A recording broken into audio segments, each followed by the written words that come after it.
I'm on the floor because I'd really like for it to be dynamic and have some discussions going on, so it's not just me up here presenting. And in fact, you'll notice in my slides here that they're more thought-provoking and hopefully just things to help broach areas that you may not have thought about. So a little bit about myself. My name is Amy Lodge, and I'm the Senior Director at Hewlett-Packard in our Global Procurement.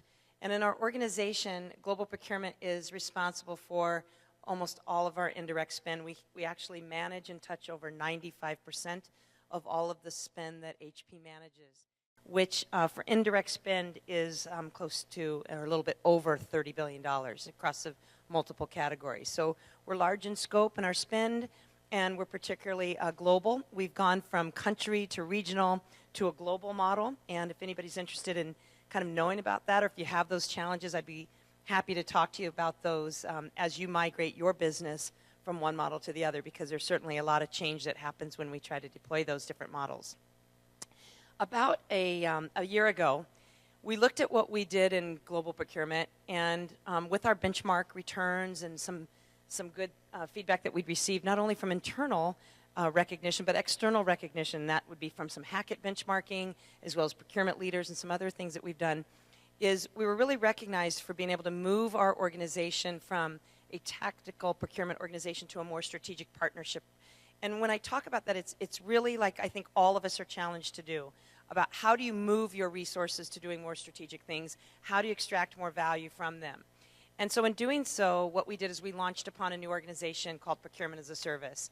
And so my team actually works with clients similar to yourselves, many HP clients, extending BPO clients, as well as our strategic suppliers, and we go into your environment and talk to you about areas to which you can optimize and improve your own procurement organization. We can do that through consultative, diagnostic, looking at your spend through a quick assessment. We can then provide you a playbook. You can execute it yourselves, or we can actually execute it all the way through a full-blown outsourcing arrangement.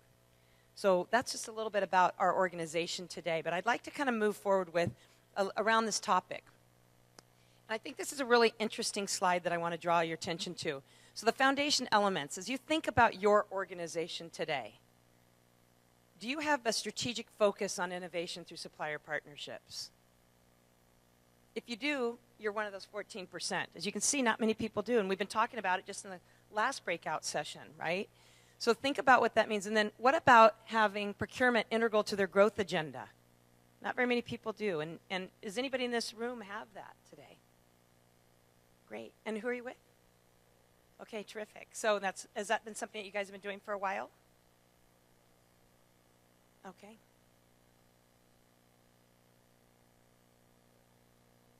Great. Great. We got involved about the same time when Mark Hurd came along, and we're really doing a lot of mergers and acquisitions, and really he said procurement's got to be there at the seat of the table. They've got to be involved with it. Our suppliers have to be a part of it. We do it together. So thanks for sharing that. And then lastly, the Strategic Supplier Management Program. So more of us have that today, but still you can see about half the market still doesn't have a Strategic Supplier Management Program. I would encourage you to think about a real full-blown program and doing it. And we kind of posed a couple of these questions earlier, and I heard people talking about them. Are you doing it on a prescriptive manner? Are you really strategic about your supplier management? What does that mean? I heard some people have scorecards. I heard some people meet with them on either QBR or annually. There's lots of different ways to formulate it. I can tell you having that strategic supplier management program for HP has really helped us decipher and be able to say who is our strategic supplier that we're going to grow with, that we're going to innovate with, and that we're going to spend our time, money, and energy with.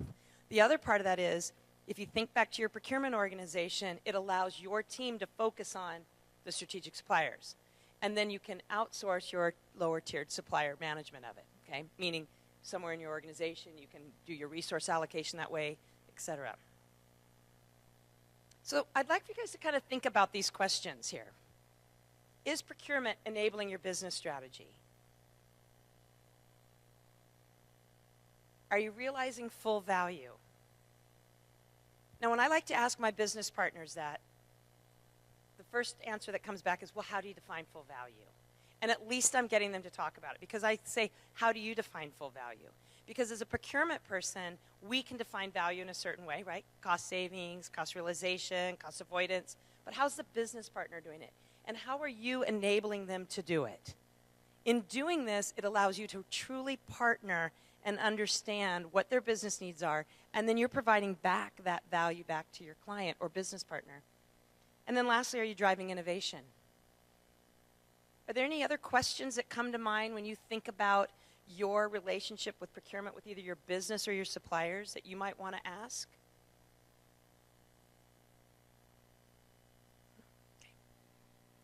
So I wanted to use a real example here about integration planning and how it's aligned to our growth targets.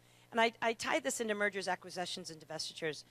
So before I go there, procurement as a service for HP, as I mentioned, focused on all of our indirect spend areas. So that would include areas such as our telecom, which includes mobility, data, and voice. It also includes our marketing, which is all facets of marketing. It includes hardware, software. It includes labor, contingent labor, as well as statement of work labor, which is we divide into two. And then it also has an area of our business services, which is real estate, energy, consulting, kind of all of the other things in order to facility management. And then we have an area of mergers, acquisitions, and divestitures. And in that, it's a really key component that I think I'd like to share with each of you, because I'm wondering if any of you today are in your procurement role. Are you involved with your business partners at the leadership when they're starting to do a merger and acquisition? Okay, great, thanks. And are you brought in once the merger's done, or are you brought in early on as the merger and acquisition is being done? Yeah. Okay, great. So this all started, as I mentioned, when we had our president, Mark Hurd, and he was really rapidly expanding and doing a lot of mergers and acquisitions. And he said, procurement's got to be at the table with me. They need to be involved in the due diligence up front. They need to be involved in definitely in all parts of the fashions of looking at it, understanding the viability of it, all the reasons I'm sure many of us can imagine, right, of why we should be involved. And then what we do is we get them ready on day zero, which I'll walk you through here, meaning we have to do the integration.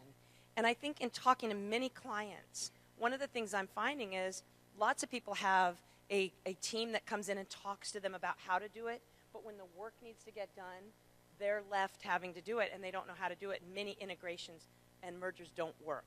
So I wanted to kind of share with you that you've got a lot of these strengthening factors, right? You've got a lot of things that are happening out there in the environment.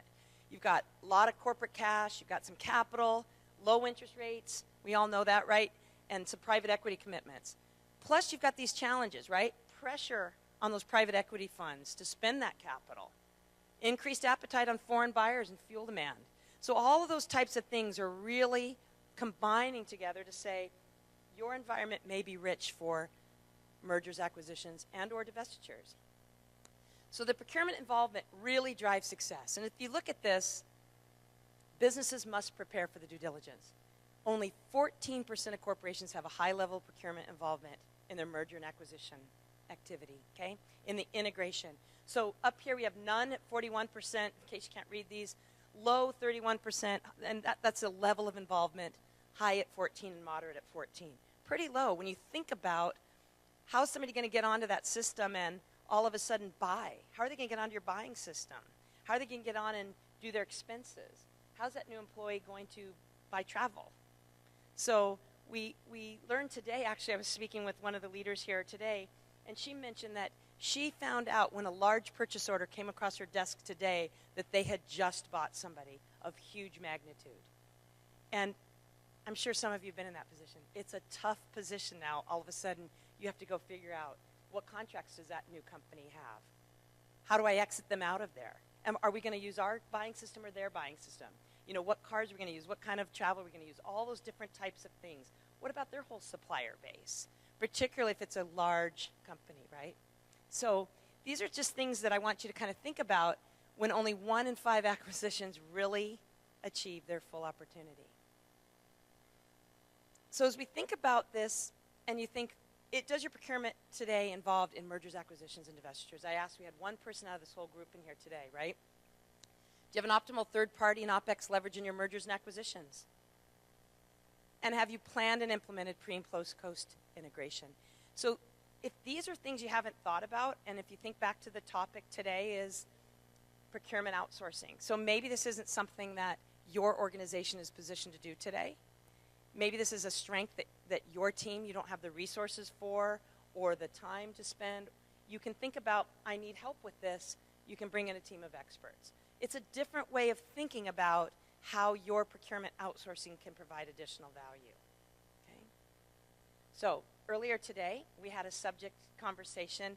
I was at the opportunity to be at your table, and we talked a little bit about utilizing consortium and what that can be. And folks said, you know, I look at my categories, and I've got all these categories that I buy, and, you know, I'm in the middle of a sourcing activity, and you know what? They brought me no value. And you know, we were thinking about that, and we thought, well, of course they're probably not going to bring value to your core areas, right? If you're really good at that sourcing activity, you know, pick one. I mean, if you're really good at sourcing marketing, and you've got it down to the bare bones, you know exactly what you want, how is anyone else going to really help you on it? But if you're not, if you have a capability area that you haven't explored, that you can look at, it's a way to which you, in your organization, can add additional and incremental value back to your businesses. So let me pause there. Is there any questions or comments on kind of what I've teed up so far? No? Yeah.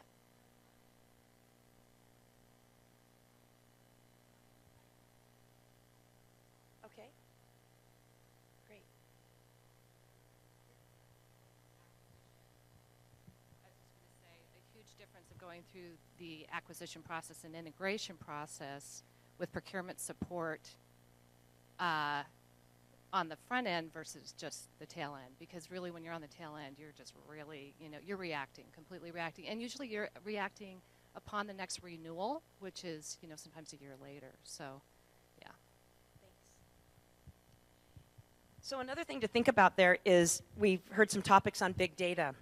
And there's some really good usage as you're thinking about some of you have a responsibility and accountability for buying your big data. And some of the things you can think about is if you had big data, and let's say you're sitting in your procurement role and you think, how could I be involved in our mergers and acquisitions area of my business? And you talk to your team that's responsible for it, and you go in and you propose to them, what if we utilized our big data to get involved early on in the discovery phase of our merger and acquisition, right? I find out what contracts they have, what spend they have. Because if you know that up front, again, day zero is going to really help you. And those are kind of the end of my slides because I didn't want to have a ton of slides up there. But this is the important thing to think about, I think, is the data, the information up front, just as she was sharing and just as I'm saying, is so critical to that implementation so that when you can start, it helps the employee become more adaptable. It helps your business get integrated better, and you can achieve more value from it. Are there any other questions about how outsourcing in specifics? I used mergers and acquisitions as kind of a non-partial area, something to think about that maybe you hadn't thought about in your own organization. But are there questions on procurement outsourcing and additional value, more specifics that anybody has that I can answer today? Yes.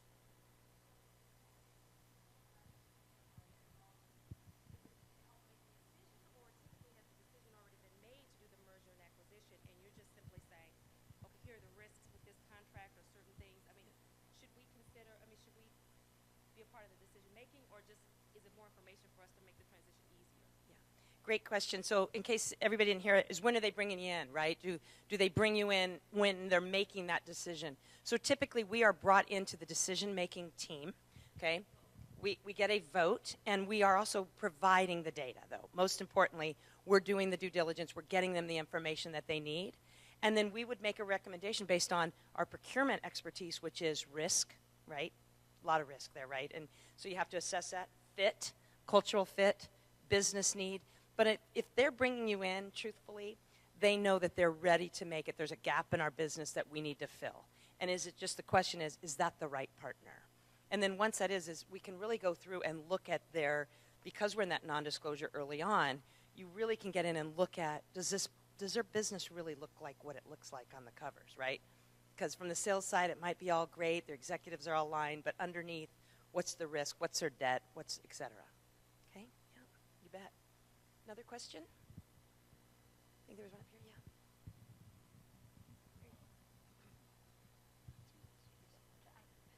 Where do you see additional opportunities coming from? What might be your top 3 or 5? So we leave here today and go back and think about things. So where would you guide us? In procurement outsourcing in general, I'll tell you the top one is telecom. Okay, so while all of you may source telecom, does anybody in here source telecom in their responsibilities? Okay, a couple people, handful of people. So an interesting story was that we obviously buy a lot of telecom. We have a lot of people that use telecom at HP, if you can imagine, right? So we're all connected. I'm sure you guys do too. Globally, we really looked at who are the right partners, who can we do, and we did some dynamic price-changing things in the marketplace. And so what we did is we started talking to some of our best customers, actually, and they needed help with it. I can use one as a source, actually, as a reference, but Alcatel-Lucent. Hopefully you guys may know who they are. A large customer asked us to come in and do a supplier rationalization for them. So typical procurement activity, we actually did a vendor consolidation globally for them, made some spec stuff, ran the whole sourcing project for them in and out in 4 months, and saved them over 37%, loads of dollars, so that they could actually then go back and use it to procure more dollars. So a lot of times it's a dollar investment come in a short period of time so that it frees up some dollars for them to spend on other things. So that's one, telecom, and that's really around data. And I talked about this a little bit earlier. Not so much the hardware, but really the data usage.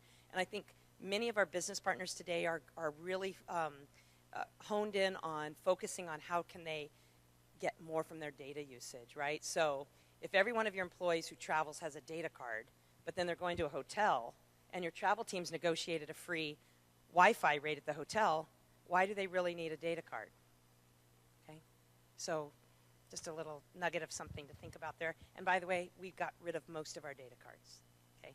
Because we found that when we're negotiating over here for travel, and then when you're traveling, you're going to an office where you can get the data, you can get free Wi-Fi, you don't really need it, okay? So data, telecom is one of the biggest ones. Travel is the second largest one, and labor is our third largest. And our labor is, just so you know, we have deployed across our own organization and some partnerships with a key supplier and run our own MSP, and we actually are a huge outsourcer of labor for all of our services business.